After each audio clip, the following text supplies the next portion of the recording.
নমস্কার বন্ধুরা, অনুভা কুকিংয়ে আপনাদের সবাইকে স্বাগত জানাই। আজ বানাবো পটলের দরমা। ভিডিওটা সবাই দেখতে থাকুন। যারা ইউটিউব থেকে দেখছেন তারা আমার চ্যানেলটিকে সাবস্ক্রাইব করে পাশে থাকবেন, আর যারা ফেসবুক পেজ থেকে দেখবেন তারা ফেসবুক পেজটি ফলো করে পাশে থাকবেন। আজ বানাচ্ছি পটলের দরমা। তার জন্য এখানে আমি পটল নিয়ে নিয়েছি আর নিয়েছি চিংড়ি মাছ। প্রথমে পটলের মুখগুলো আমি কেটে নেব। একটা মুখ আমি কাটবো। পেছন দিকের মুখগুলো কাটবো না, এক সাইডের মুখ কেটে একটা ছুরির সাহায্যে ভেতরের দানা অংশগুলো আমি বের করে নেব। দেখুন কত সুন্দরভাবে পটলের ভেতরের পুরগুলো আমি বের করে নিয়েছি। প্রত্যেকটা পটলের পুর আমার বের করা হয়ে গেছে। এবার আমি পটলগুলো ধুয়ে পরিষ্কার করে নেব। পটলটা ভাজার জন্য উনুন ধরিয়ে কড়াটা বসিয়ে দিয়েছি। কড়ার মধ্যে দিয়ে দিলাম সর্ষের তেল। তেলটা গরম হলে এবার এক এক করে পটলগুলো তেলের মধ্যে দিয়ে দেব।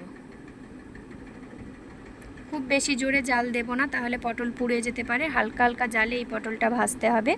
তার জন্য একটু নুন আর হলুদ দিয়ে আমি পটলটা ভাজা করে নেব, আর ওদিকে পুরটা বানিয়ে নেব। পুরটা বানানোর জন্য মিক্সিতে আমি সেই পটলের যে অংশগুলো বের করে নিয়েছিলাম ছুরির সাহায্যে, সেই দানা অংশগুলো দিলাম, আর দিলাম রসুন কুচি, আর দিলাম আদা, আর কটা চিংড়ি মাছ ওতে দিয়ে দিলাম। দিয়ে একটা পেস্ট বানিয়ে এটা নামিয়ে রাখলাম। এদিকে পটলটাও ভাজা হয়ে গেছে, পটলগুলো নামিয়ে নিয়েছি।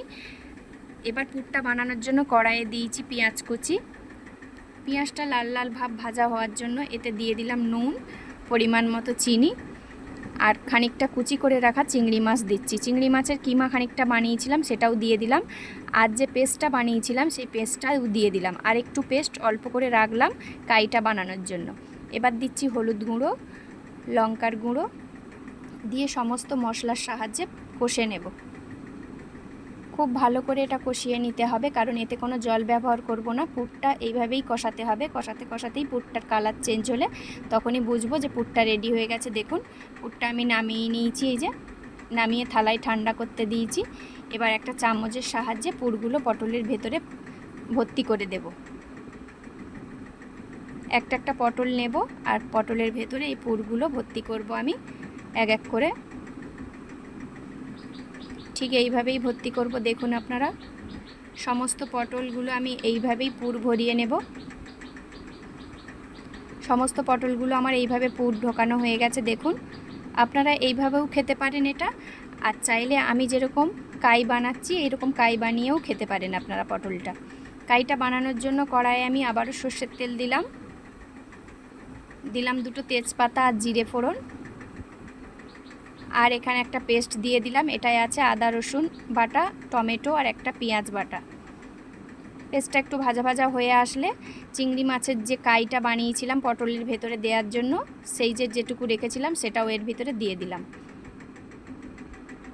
এবার এতে গুঁড়ো মশলা এক এক করে দিচ্ছি। হলুদ গুঁড়ো, নুন, লঙ্কার গুঁড়ো, পরিমাণ মতো জিরে গুঁড়ো,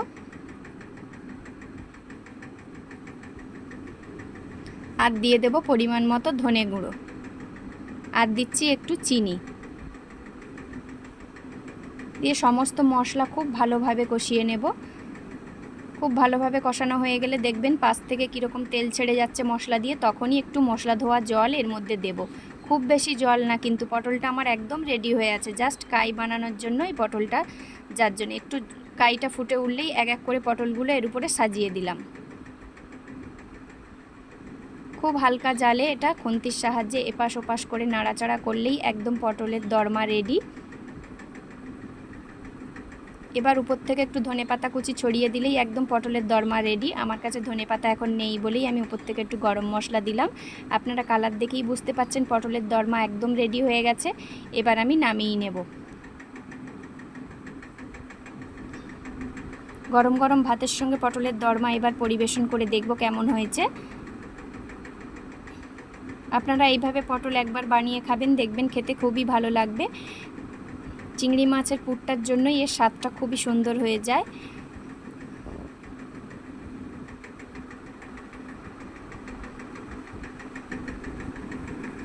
প্লেটে আমার সাজানো হয়ে গেছে পটলের দরমা। কেমন হয়েছে কমেন্টে সবাই জানাবেন, আর আপনারাও এইভাবে বাড়িতে একবার ট্রাই করুন, দেখবেন খেতে খুবই ভালো লাগবে।